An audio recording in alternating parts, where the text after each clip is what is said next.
baka naman yun ang dahilan kung bakit gusto niya na nasa ibabaw ka. Kasi mabilis kang makagiling. Nakikita niya na gumigiling ka doon sa ibabaw niya. Turn on na turn on ang mga lalaki dyan.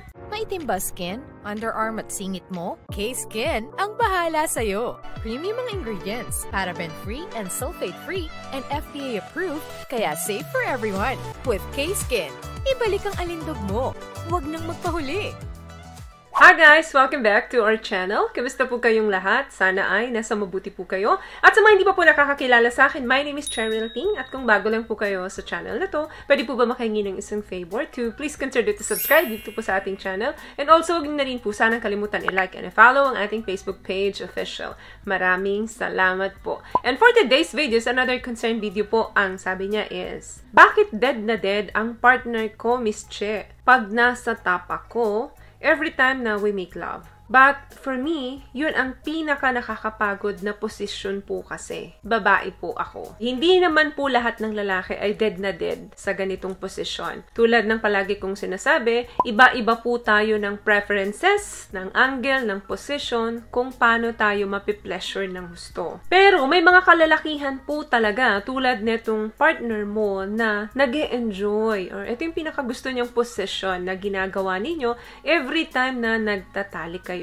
Dahil may mga dahilan siyang kinukonsider dito. Possible dyan is, number 1, he can just sit back and relax. Habang siya ay nakahiga, habang siya ay nagre-relax lang, ikaw naman yung panay ang trabaho. Kasi pag nasa top ka, very few lang yung kanyang responsibilities sa bed. Meaning, kahit na hindi niya gawin yung best niya sa'yo, mag-e-enjoy ka or makakatapos ka. Yun ang pakiramdam niya. Sabihin natin halimbawa, tipsy siya or pagod siya or tinatamad siya. So, yun naman yung way niya para naman kahit natamad siya, maka-pleasure pa rin siya. Pagka palagi siyang ganun, bigyan mo na lang siya ng snack at inumin habang ikaw ang nagtatrabaho para sa kanya. Since yun din naman ata yung gusto niya. Hindi, biro lang. Of course, dapat kausapin mo siya na hindi ka madalas nag-e-enjoy kapag ka ganun. So, better na mag-iba-iba kayo ng position para mas mahanap ninyo yung mas pleasurable na position para din sa'yo. Number 2, maaring kaya na gustong-gusto niya yung nasa top ka niya is meron siyang frontal view. He can get a frontal view with zero effort. So imagine, nakikita niya yung buong katawan mo, yung mukha mo, yung boobs mo, yung lahat ng sayo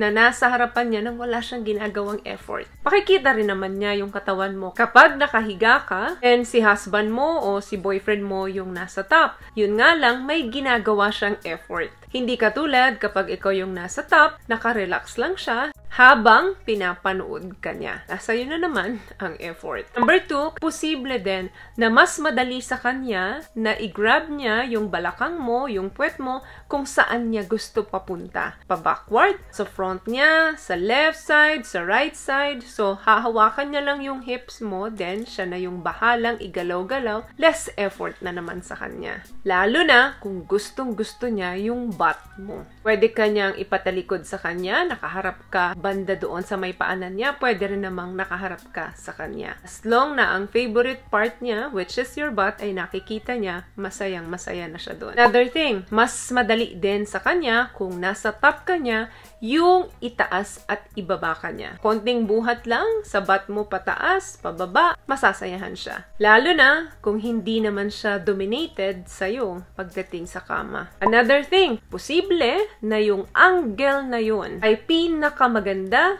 at pinakakakaibang angle para sa kanya. Lahat tayo ay may iba-ibang ideal na angle pagdating sa kama para paano tayo makapag-penetrate. Yung nasa ibabaw ka, medyo unique na angle yan, lalo na kung naka-cowgirl position ka. So, nakadepende talaga kung ano yung ideal ng isang lalaki pagdating sa mga usapang anggulo. Another thing, pwede rin yung mas mabilis kanyang ma-reverse kung gusto niya ng front view view or back view. Kung mas gusto niyang nakakita yung love handle mo, yung curve natin dito sa side, and then yung butt mo, yung hip mo, kung gusto niyang yun ang nakakita, mabilis ka niyang maire-reverse. Mapapatalikod ka sa kanya. At kung gusto naman niya ng frontal, mas makikita niya yung mukha mo, kung gaano ka na nasasarapan, yung breast mo, nakikita niya, yung shape ng katawan mo, pwede rin magbigay ng ibang arousing na feeling sa kanya yon. Kaya nakadepende talaga yan kung ano yung angle na gusto nung isang lalaki. Na taon lang na yung partner mo ngayon, yung angle na nasa ibabaw ka, yung gustong-gusto niya. Last one, you can just grind on him. Baka naman yun ang dahilan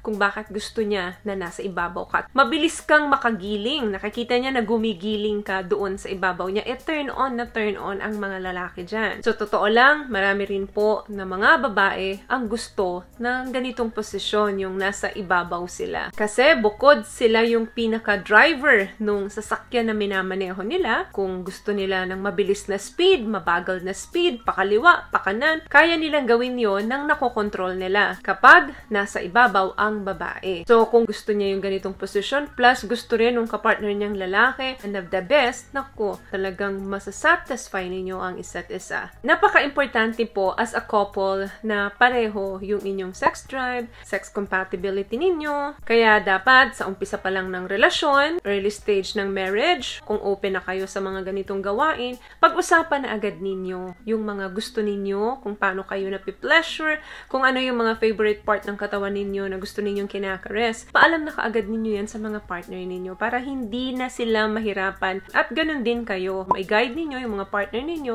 kung ano yung gagawin doon sa katawan ninyo. Para alam nila kung saan sila magpo-focus, alam nila kung ano yung mga gagawin nila at hindi nila gagawin pagdating sa pagtatalik. So, yun lamang guys ang video natin for today. I hope nakatulong po ang mga pinag-usapan natin dito ngayon. At kung nagustuhan niyo po ang ating video, please give it a thumbs up, comment down below, and also share this video na rin po sa mga kaibigan na sa tingin yung matutulungan ng video natin. Once again, palagi po kayong mag-iingat at palagi po kayong manalangin. Thank you guys for watching and see you in our next one. Always love yourself and be a blessing. Bye!